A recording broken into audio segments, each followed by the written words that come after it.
Hello everyone, it's Shane Kanto, your Wasteland reviewer, and I'm here to review The Magician's Elephant, which is a new Netflix original animated film coming your way based off of the fairy tale about an orphan boy who's told by a fortune teller that an elephant will help him find his lost sister.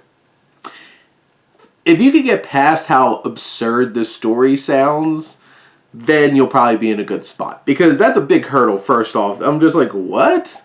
And this film's directed by Wendy Rogers, who brings, I think, a nice, heartier feel to this film. Like, this doesn't feel overly whimsical or over the top in terms of like, ooh, magical. It actually feels a little grounded. And there's some heavier moments that feel pretty earned. And I think that's one of the things that stick out about this film the most is like this just doesn't feel like your run-of-the-mill, like American-made animated film for kids. It has a little weight to it, and I could appreciate that. And I do feel like the film is definitely bloated at an hour and 40 minutes. Because, like, this story is simple. It's like, this boy needs to prove to a king by doing 3 impossible things to get this elephant, and the elephant will lead him to his sister.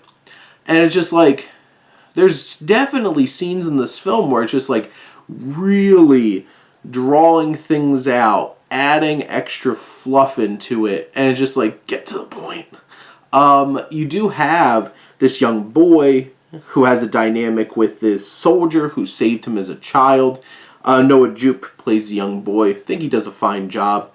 Mandy Patinkin definitely having some fun as a soldier.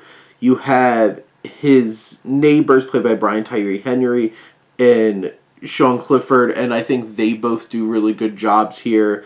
Natasha Demetrio, a.k.a. Nadja, from What We Do in the Shadows, is the narrator and the fortune teller. I think she's a lot of fun.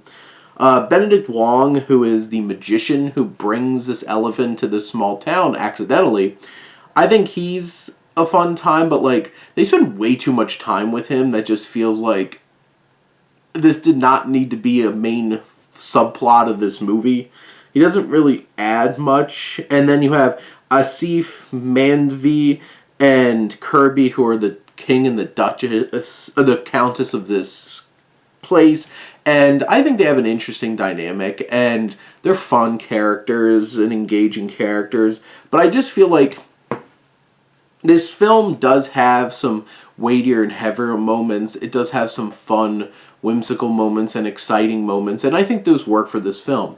I do feel like it's overstuffed. I feel like it's trying to do too much. I feel like it is stretching thin a very basic story, and those tasks are really the standouts of the film in many ways. And you do have a nice dynamic with this young boy and this elephant. And, you know, the building up of that tension until he finally can meet his sister, there's a lot of emotion there. And I think that works. And, you know, the animation's fine and good for a film released today. I do just feel like this film stretches it just a bit too thin and tries to do a bit too much. And there are a couple moments that feel a little awkward in terms of tone, because sometimes it gets real heavy. Like, there's like a war scene in this and you're just like, this is going to scare some kids.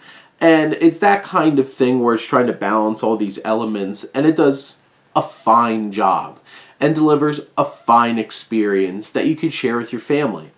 I think this is a nice little film. I think it's worth a watch. It's right there on Netflix, and even being bloated, it's still just like an hour and 40 minutes, so it's not a ton of time, but this really easily could have been 90, even 85 minutes. Just trim it down, lean it up, and then it would have looked a lot better, but here, you still have a nice little film.